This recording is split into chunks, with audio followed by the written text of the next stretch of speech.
Haleluya, salam saudaraku. Berjumpa kembali dalam program Jalan Kehidupan.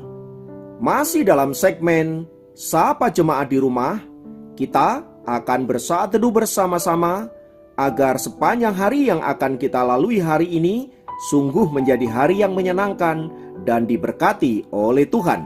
Mari kita berdoa. Bapa, kami rindu lawatan-Mu melawat kami. Dan biarlah firman yang sebentar kami renungkan boleh menjadi rema yang akan menuntun sepanjang hari ini untuk kami mentaati kehendak-Mu. Berfirmanlah, kami siap diberkati. Dalam nama Yesus. Haleluya. Amin. Firman Tuhan kali ini saya ambil dari 1 Korintus 14 ayat 40. Saya ulangi, 1 Korintus 14 ayat 40 berkata, "Tetapi segala sesuatu harus berlangsung dengan sopan dan teratur." Saudara yang dikasihi Kristus, di dunia ini ada dua orang yang begitu berpengaruh dalam dunia musik klasik. Yang satu bernama Beethoven dan yang kedua bernama Mozart. Kedua orang ini sama-sama dikenal sebagai ikon musik dunia yang karya-karyanya menjadi legenda. Namun ada satu hal yang membuat keduanya menjadi sangat kontras, yakni gaya hidup keduanya. Beethoven dikenal sebagai pribadi yang teratur dan disiplin tinggi.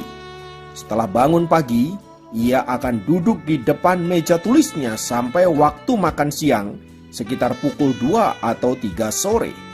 Selama itu ia bekerja tanpa henti kecuali untuk berjalan-jalan mencari udara segar. Itu pun ia masih membawa buku catatan untuk menulis inspirasi yang mungkin ia dapat.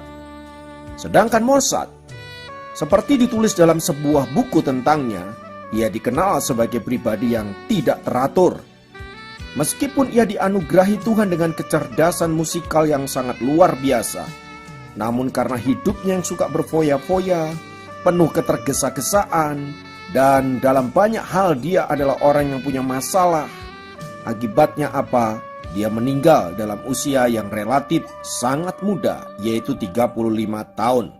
Dari pelajaran kedua orang tersebut di atas, dan dikaitkan dengan firman Tuhan yang baru saja kita baca, bukan tanpa maksud ketika firman Tuhan mengatakan bahwa segala sesuatu harus berlangsung dengan sopan dan teratur. Saudaraku yang dikasihi Tuhan, seringkali ketika kita berbicara keteraturan, kita berbicara kesopanan, dianggap sebagai sesuatu yang kuno dan lain sebagainya. Padahal itu dapat membentuk kita untuk menjadi pribadi yang luar biasa, pribadi yang siap pakai, pribadi yang tangguh di dalam menghadapi berbagai tantangan dan godaan-godaan yang ada di tengah-tengah dunia ini. Mengapa Tuhan menekankan kesopanan dan keteraturan? Saudara-saudara, karena ia tidak hanya ingin melihat hasil dari anak-anaknya, tetapi juga proses yang dijalaninya. Ingat, tidak semua orang memiliki anugerah seperti Mozart, yang meskipun hidupnya tidak teratur, tidak disiplin, namun tetap bisa menghasilkan karya yang luar biasa. Satu berbanding jutaan orang di dunia ini. Sebab umum yang terjadi adalah proseslah yang seringkali menentukan hasil. Dengan kata lain, kalau prosesnya benar, prosesnya baik, maka hasilnya akan baik. Nah, saudara-saudara dikasihi Tuhan, inilah yang harus kita lakukan sebagai anak-anak Tuhan. Bagaimana kita menghargai setiap proses dalam hidup ini, ya, bukan soal bagaimana kita mencapai hasilnya. Karena saya percaya hasil itu adalah akibat dari proses yang sedang kita jalani. Sayangnya ada banyak anak-anak Tuhan yang ingin hasil tanpa mau proses. Ingin sukses tidak mau bekerja keras, tidak mau berdoa, tidak mau hidup dalam kebenaran, namun ingin memiliki kehidupan yang diberkati. Saudara, itu tentu sebuah kemustahilan. Nah, di dalam Tuhan, saudara-saudara, kita tidak boleh demikian. Sebab Tuhan kita adalah Tuhan yang teratur, Tuhan yang tertib. Oleh sebab itu dia menginginkan agar anak-anak Tuhan juga hidup dalam keteraturan dan ketertiban, serta dalam kesopanan. Dengan kata lain, kita harus menjaga hidup kita sedemikian rupa agar berkenan di hadapan Allah, tetapi juga berkenan di hadapan manusia. Dan yang lebih penting dari semua itu, saudara-saudara, setiap proses yang kita jalani itu, ujungnya kita tahu akan membawa kebaikan bagi hidup kita. Jadi saudara-saudara, jangan pernah menolak proses yang Tuhan sedang kerjakan dalam hidup kita. Mungkin hidup saudara diizinkan Tuhan melewati lembah-lembah air mata, lembah-lembah pergumulan, masa-masa yang berat, masa-masa yang penuh dengan penderitaan. Saudara merasa tidak kuat, saudara merasa tidak sanggup. Tapi tahukah saudara bahwa Allah punya rencana yang baik di balik peristiwa-peristiwa itu yang mungkin Anda tidak tahu, mungkin Anda tidak mengerti. Tetapi Allah yang sempurna itu sedang mengerjakan hal-hal yang baik buat saudara dan saya. Jadi jangan pernah menolak proses, karena proses akan menentukan hasilnya. Sesuatu disebut emas karena melewati proses yang begitu luar biasa, melewati proses pembakaran yang derajatnya sangat panas sekali. Tetapi saudaraku, kita lihat ujungnya menghasilkan emas yang indah. Di mana-mana emas pasti disukai oleh orang. Itulah sebabnya saudara-saudara, jangan menolak proses, karena proses yang kau jalani akan menghasilkan emas kehidupan, emas mulia yang membuat engkau menjadi pribadi yang berarti, berharga dan mulia. Dan saya percaya pada waktunya Tuhan akan mengangkat hidupmu, ditempatkan di tempat yang mulia. Haleluya. Bila firman Tuhan ini menguatkan, meneguhkan kita semua, mari kita masuk dalam doa-doa kita. Bapa, dalam nama Yesus, kami naikkan pujian dan syukur kami untuk setiap proses yang Tuhan kerjakan dalam hidup kami.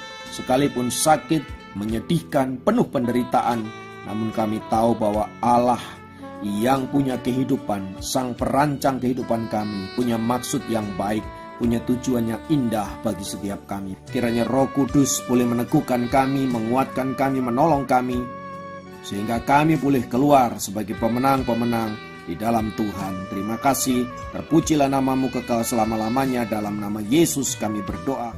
Mari saya mengajak kita untuk masuk dalam hadirat Tuhan. Jesus, glory, hallelujah.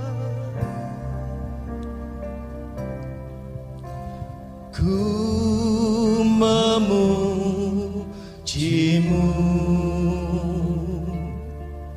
sebab Engkau Allah yang kuasa memulihkan hidupku.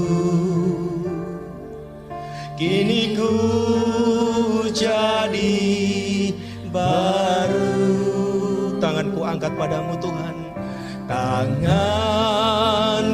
angkat padamu. Ku serahkan setiap bebanku, janjimu pulihkanku. Kini ku jadi mampu melewati setiap tantangan, mengatasi setiap pencobaan. Sebab janjimu beri kekuatan, firman-Mu Yesus beri kemenangan. Mari kita bangkit berdiri bersama-sama, kita angkat pujian ini. Haleluya. Ku memujimu, sebab Engkau Allah yang kuasa memulihkan hidup kami Tuhan. Amin, haleluya. Kini ku jadi baru. Tanganku angkat padamu Tuhan, tanganku angkat padamu. Ku serahkan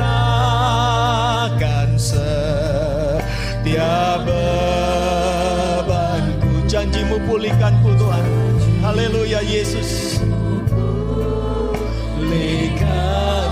Kini ku jadi mampu, kini ku jadi mampu melewati setiap tantangan, mengatasi setiap pencobaan, sebab janjimu beri kekuatan, firman-Mu Yesus beri kemenangan melewati, haleluya, setiap tantangan, mengatasi. Amin. Bersama dengan Tuhan kami bisa mengatasi setiap tantangan, bahkan pencobaan-pencobaan kami lewati. Beri kekuatan, firman-Mu Yesus beri amin, haleluya, melewati,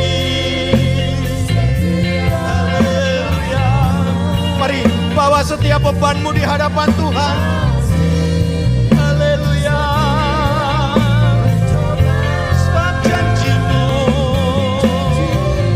beri kekuatan, firman-Mu Yesus, firman-Mu Yesus beri kemenangan, firman-Mu Yesus beri kemenangan, firman-Mu Yesus, firman-Mu Yesus beri kemenangan.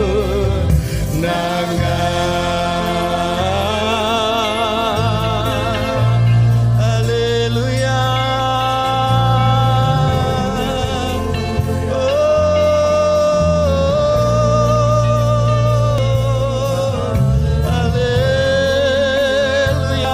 Mari bawa setiap bebanmu di hadapan Tuhan. Mari bawa setiap pergumulanmu di hadapan Tuhan. Dan biarlah Tuhan melawat engkau, memampukan engkau melewati setiap tantangan yang ada. Haleluya.